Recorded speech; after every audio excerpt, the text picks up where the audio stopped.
నమస్కారం ఈటీవీ 360కి స్వాగతం ముందుగా ప్రధాన అంశాలు విధ్వంసాన్ని దాటి వికాసం వైపు అమరావతి ప్రయాణం దేశమంతా గుర్తించేలా ప్రధానితో తిరిగి ప్రారంభిస్తున్నామన్న సీఎం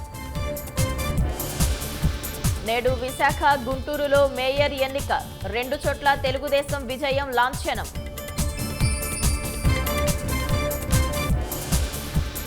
అమాయకుల మెడకు రుణవుచ్చు బిగిస్తున్న ముఠా 16 మందిని అరెస్ట్ చేసిన విశాఖ పోలీసులు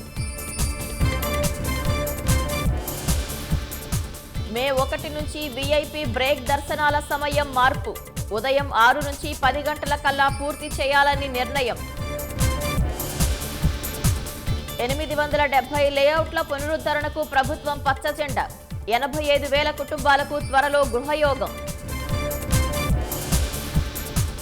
కృష్ణా జిల్లా సముద్ర తీర ప్రాంత గ్రామాల్లో దాహం కేకలు వేసవి వేళ రెట్టింపైన నీటి కష్టాలు 4 రోజుల్లో భారత్ను వీడిన 537 మంది పాక్ పౌరులు గడువు ముగియడంతో సరిహద్దు దాటి పయనం భారత్ పాక్ పరిణామాల్ని నిశితంగా పరిశీలిస్తున్నామన్న చైనా ఉగ్రదాడిపై నిష్పక్షపాత దర్యాప్తునకు మద్దతిస్తామని వ్యాఖ్య